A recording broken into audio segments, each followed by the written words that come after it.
খারাপ এই করতে করতে আমেরিকা পালিয়ে গেছে। তাহলে আফগানিস্তানের মৌলবীরা এখন প্রধানমন্ত্রী, মৌলবীরা স্বরাষ্ট্রমন্ত্রী, অর্থ দেখছেন তো আপনারা, হাটে বাজারে ঘুরছে, সুন্দর সমাজ তৈরি করেছে। ভারতের টাকার কোনো দাম নাই আফগানিস্তানের টাকার কাছে।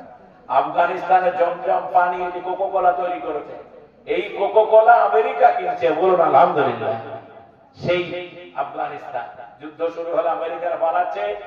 ভারতবর্ষের এই আমাদের নদিয়ার কাছে তমাল ভট্টাচার্য, ওখানে কলেজে প্রফেসরই করত, কোন মতে বাড়ি এসেছে। সাংবাদিকরা কলকাতায় ধরে বলছে, আরে আফগানিস্তানের মৌলবীরা তো খুব বদ, মুসলমানরা তো ভালো না। বলে কি হয়েছে? বলে ওখানে তো মেয়েদের অধিকার নাই বাঁচা। বলে তুমি কদিন গেছো? আমি পড়াশোনা করে দেখে এলাম না, আফগানিস্তানে মেয়েদের স্কুল আছে, কলেজ আছে, আর আমি তো পড়াশোনা করে দেখছি মেয়েদের ব্যাপারে কোনো বাধা নাই, তোমরা ভুল বলছো। তখন আর মুখ পায়নি। তমাল বলেছে, আমি যতটুকু মুসলমানদের সাথে মিশে দেখলাম, মুসলমানদের মতো ভালো মানুষ আর পৃথিবীতে নাই। সাংবাদিকরা বললেন কি জানেন? সাংবাদিকরা বললেন, আপনি কি চাকরি শেষে আবার আফগানিস্তানে যাবেন? বলে হ্যাঁ, বারহাত যাব। অতএব সত্যটা দেরিতে হলেও মানুষের কাছে বলতে হবে।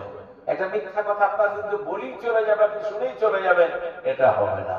আমি সেজন্য আপনাদের কাছে বলবো যে আপনারাও নিজেরাও পড়াশোনা করবেন, ছেলে মেয়েদের পড়াশোনা করাবেন, করে আপনারা মিথ্যার মুখোশটা খুলে দেবেন। মিথ্যার মুখোশ নিজে খুলবেন, ছেলে মেয়েদের খোলাবেন, বন্ধুত্বের খোলাবেন। এই করে খুলতে খুলতে হয়তো একদিন আমরা আমাদের মূল লক্ষ্য, যেটা মূল জায়গা, আল্লাহ হয়তো সেটাতে আমাদের পৌঁছে দেবেন ইনশাআল্লাহ। ফলে আমাদের সম্প্রীতি শক্তিশালী হবে, আমাদের ঐক্য সংহতি দৃঢ় হবে। আপনারা জানেন যে আমাদের দেশে 22শে জানুয়ারি বাবরি মসজিদের ওই রাম মন্দির উদ্বোধনের দিনে গোটা দেশের অবস্থা খুব খারাপ হয়ে যাবে বলে আমাদের আশঙ্কা, খুবই খারাপ হবে। সেজন্য আপনারা সাবধানে থাকবেন, কোথাও উল্টাপাল্টা কথা বলা দরকার নাই। বিদেশ যাবেন, ট্রেন জার্নি বন্ধ রাখতে হবে, দরকার নাই। কারণ হচ্ছে সব দোষ মুসলমানদের ঘাড়ি দেওয়া হয়।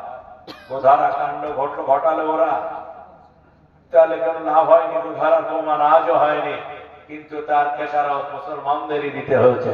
সেজন্য আপনাদেরকে বলবো, সাবধানে থাকবেন, শান্তিতে থাকবেন, ঐক্যতে থাকবেন, ভালোবাসা নিয়ে থাকবেন, এটাই আপনাদের কাজ। কারণ ইতিমধ্যেই 4.5 লক্ষ পশ্চিম বাংলার মানুষ টিকিট কেটেছে ট্রেনে অযোধ্যা যাওয়ার জন্য। ইতিমধ্যে বিমানের টিকিট 21,000 টাকা ছুঁয়ে গেছে। ফলে অবস্থা অত্যন্ত খারাপ, দেশের সমীকরণ অন্যরকম হয়ে যাচ্ছে। শুধু আল্লাহর কাছে কাঁদবেন, আল্লাহ আমাদের হেফাজত করেন, আল্লাহ আমাদের হেফাজত করেন। দেশের পরিস্থিতি খুবই খারাপ হবে, জানি না কিভাবে পরিস্থিতি ট্যাকেল হবে, আল্লাহ পাকই ভালো জানেন। আমাদেরকে সে মতো শান্তি শৃঙ্খলার সাথে, সাবধানতার সাথে, সচেতনতার সাথে আল্লাহ পাক যেন আমাদেরকে রক্ষা করেন। এই কথা বলে রাত 12টা 5-এ আপনাদের সবাইকে ধন্যবাদ। সামাজিক